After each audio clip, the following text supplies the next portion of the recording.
I think that a lot of people that have dogs that have skin problems get really frustrated.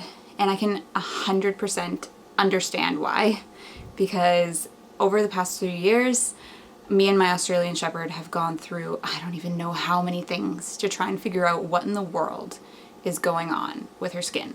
If you suspect food allergies with a skin condition, you typically want to put your dog on a elimination diet. What that is a diet with only one protein source, and typically you want to do a rare protein source. So you look at your dog's food that they're eating right now, and you look at what proteins are in that food. You pick something that is not in the food that you're currently feeding your animal. You can feed them that one protein source, and that's it. So you have to get a special dog food that doesn't have any other protein sources except for that one protein source.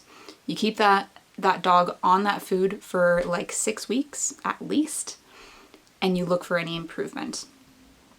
If no improvement happens, then typically you would jump to maybe thinking that there's an environmental allergy, looking at whether or not they flare up during the seasons. So if you see a flare up every single summer, but they get better in the winter, that may kind of point you towards more of a environmental allergy. If you don't see any improvement with your veterinarian, I would say within a year, go to a dermatologist. That is what I have learned. Just go. Pay the money, get it done, because you never know what your dog has. I'm going to get into my dog's story, and I hope that my story helps people feel a little bit less alone that are going through something like this, because it's something that honestly you feel like you're doing everything you can to help your dog and nothing is helping. And you just feel like a horrible person because you can't figure out what's wrong with your dog, right? Like, it's just something that it takes a lot of work, skin problems, and it's the largest organ of the body, right? You want your dog to be comfortable. And so it's a big deal. So many of you are familiar with Aspen, my Australian Shepherd. She is about 6 years old right now. She's growing up way too fast. We first started noticing problems with her ears, I would say, back in the summer of 2018. So there was black buildup in her ears, and then progressively, as the months kept on going, her skin got really bad. So we started to see crusting on her skin. She would develop these red bumps all over her back that oozed like this liquid pus almost. And we started seeing that in December of 2018. I remember coming home. I lived at school at the time. I came home and I felt my dog and I thought, oh my goodness, what is wrong with her? Like, she's covered in scabs. This is horrible. So we wound up taking her to multiple vets, about 3 actually. And the story was always the same.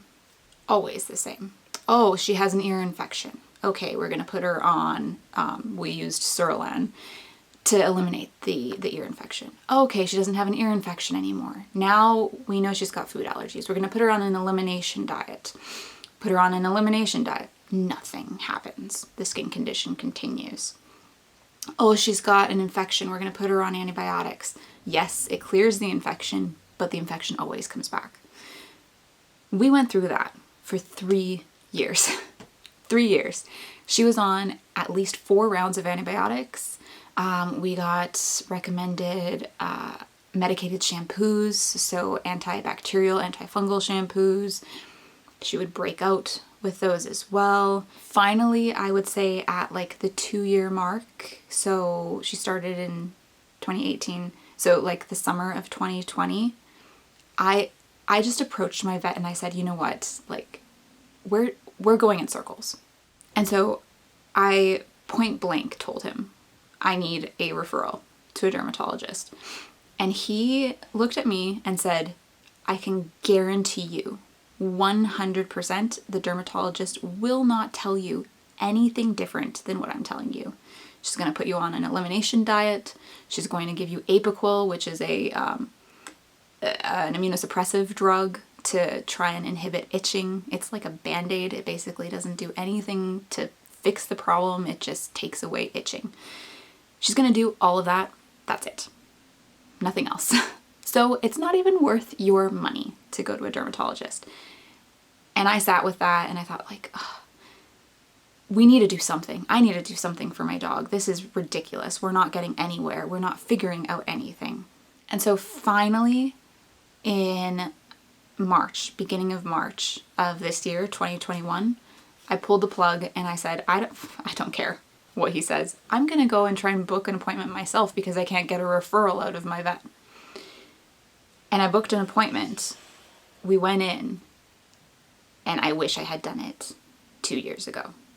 So going into a dermatologist is a really thorough investigation of what's going on with the skin of an animal.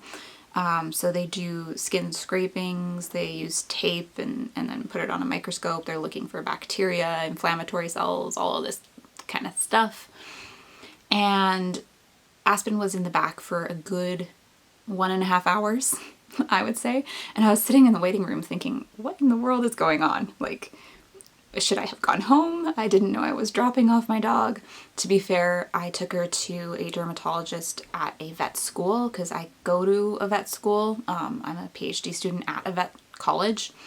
So they have a lot of students, right? And what didn't cross my mind is, oh, maybe they have Aspen in for such a long period of time because it's something interesting. And they're taking her to all of the vet students to show them this condition that she has or whatever. So 1.5 hours goes by. Finally, they come out, the dermatologist and one of the vet students that is on Aspen's case.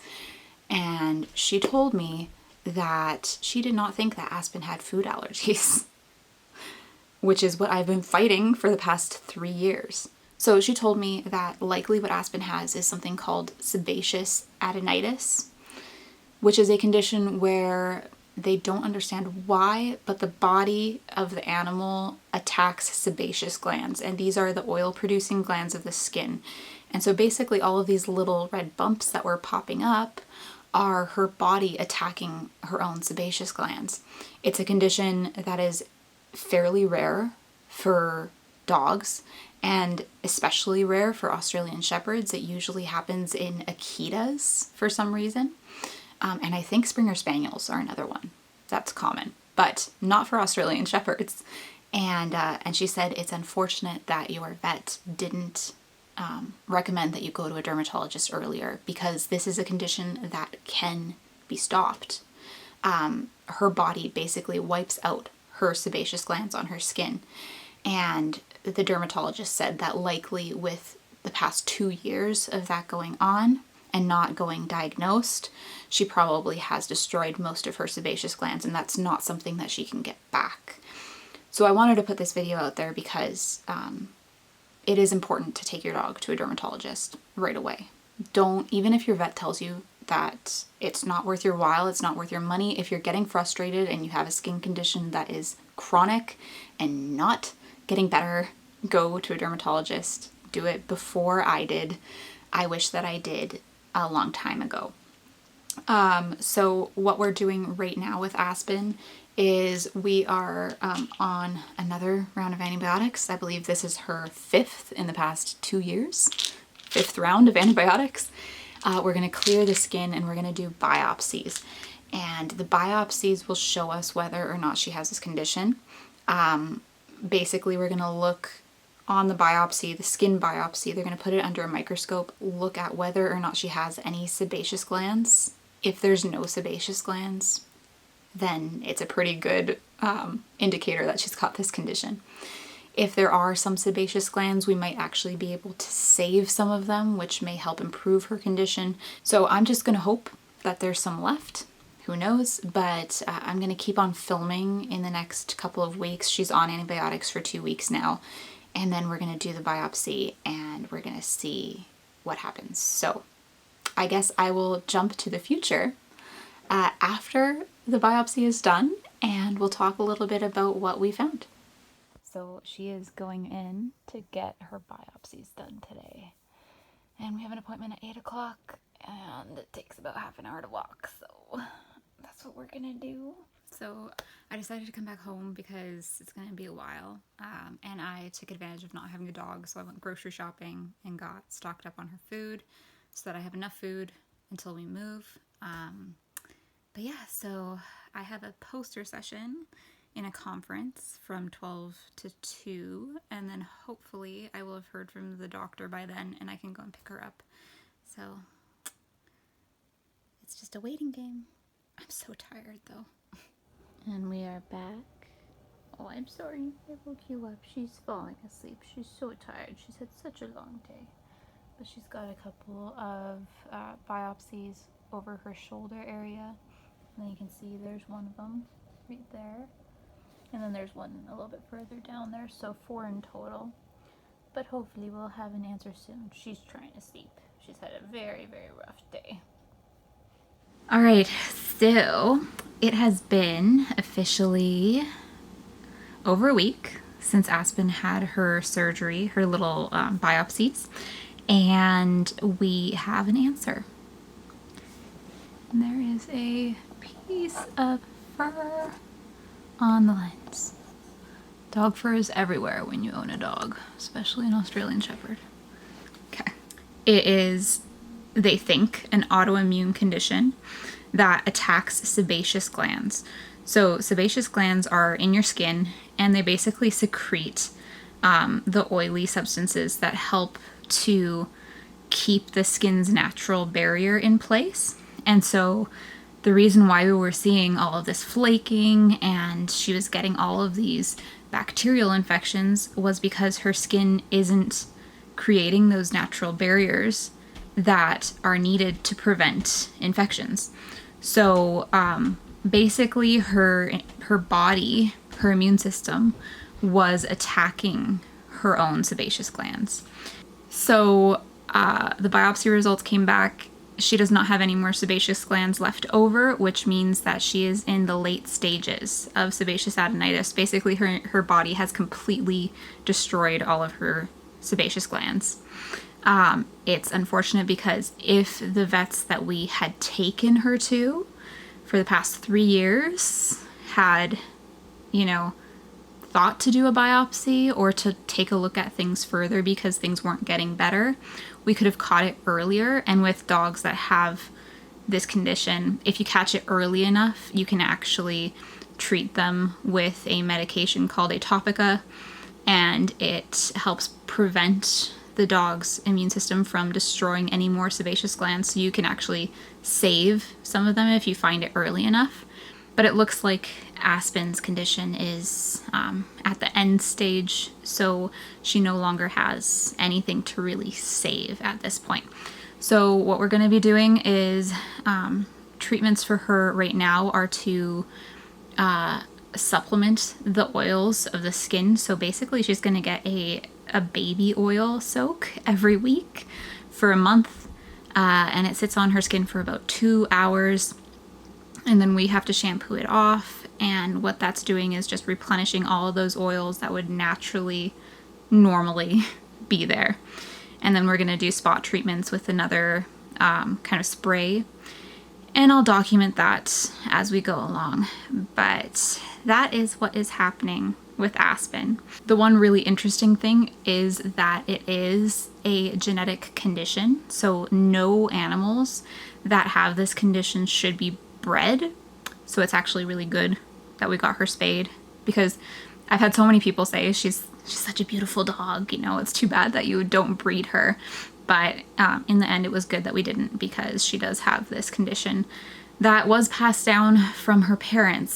So even the breeder that we got her from didn't know about this, and it's a super rare condition, so I don't hold the breeder responsible or anything. It's something that it's a condition that's really rare. You don't see it very often in dogs, and it's not something that breeders normally look for, but it is good that we did not breed her.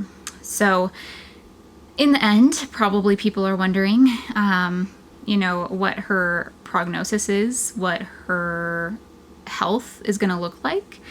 Thankfully, this thing does not cause any bad issues, right? It's just like recurring infections. Maybe she might have to go on antibiotics every once in a while, but it's not anything that really negatively impacts her quality of life as long as we keep it under control. So I'm very thankful for that. And my poor little girl, who has not had peanut butter or anything except for rice and her hypoallergenic HP dog food and pork for the past 3 years, finally is going to have treats. She's gonna get peanut butter, she's gonna get anything her heart desires as long as it's something that she can eat. So bring on the treats for Aspen. So that is our update for you guys. I hope that you enjoyed this. I would highly recommend, if you have any problems with any skin problems with your dogs, to go to a dermatologist, especially if you've gone to a vet and you keep on doing things over and over again and you're not getting an answer that you want. Just take them to a dermatologist. And I guess we'll show you the little girl. Here she is. Oh, you say goodbye, Appy. You don't have food allergies. It's so exciting. Okay, well, she's gonna go back to bed. Bye.